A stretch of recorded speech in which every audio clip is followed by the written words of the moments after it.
Yeah. Bu ses filtren çıkmır, bu vicdandan gelir. Like üçün yaşayanlara bu setkan gedir. Story'de show, hayatta boşsun tanıdım seni. Paylaşımda mele içinde şeytanın dili. Reels'le qəhrəman, realda kölge kimi sən. Ayıb işlə tanınan adım tarixdə silinlər bilir. Story'de show, hayatta boşsun tanıdım seni.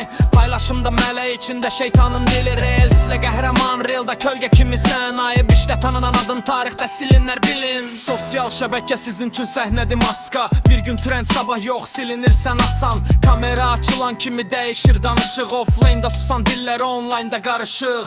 Pul görüb dost satan sponsor üçün xarakter. Reklam arası satılan ucuz bir teatr səhnə. Şər altda söyüş, güya söz azadlığı. Azadlıq deyil bu tərbiyəsizliyin adıdır ay kişi. Klipdə brand amma beyin second hand. Paylaşımda motivasiya, əməldə sıfır plan. Qız üstündən prim, oğlan üstündən drama. Çıxartmaq üçün satırsan namusu cəmaata. Story'də show, hayatta boşsun tanıdım səni.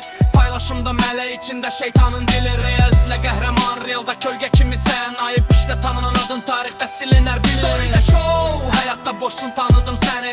Paylaşımda mələ içində şeytanın dili. Reels'lə qəhrəman, realda kölgə kimi sən. Ayıb işlə tanınan adın tarixdə silinər bilin. Bir-birinizə arxasınca danışan kalan. Üz-üzə gələndə qardaşım, içində yalan. Klik üçün yalan, xəbər montajla qəhrəman. Həqiqət satılmır deyə seçmisən ucuz plan. Influencer deyib təsir eləmirsən yaxşıya. Təsirin varsa niyə cəmiyyət gedir aşağıya. Like sayın çox ola bilər, amma sözün boş. Rəqəm şişir, vicdan isə sıfıra yaxın. Xoş, qadını kontent edən, kişiliyi yaddan çıxaran. Aybı normallaşdıran, sonra hörmət duman. Bu şəhər səni tanıyır, ekran səni gizlətməz. Bir gün internet susar, adın səni xilas etməz. Bu rap status deyil, bu güzgüdür. Bax gör kimə dəyirsə demək söz odur. Ad çəkmədim, amma bilirsən kimədir. Vicdanın titriyirsə demək hədəf sənsən bəli.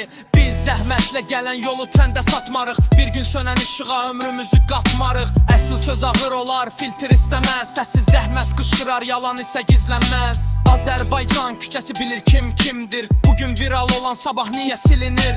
Çünki təməl yox, ancaq səs-küy var. Səs-küy atanda qalır təkcə boş divar. Mənfi işlər çıxarmaq asandır bilirəm, amma adını qorumaq çətindir görürəm. Bu rap xəbərdarlıqdır, söyüş deyil düz yola. Gəlməyənlər üçün tarix amansızdır belli. Story'də show, həyatda boşsun tanıdım səni.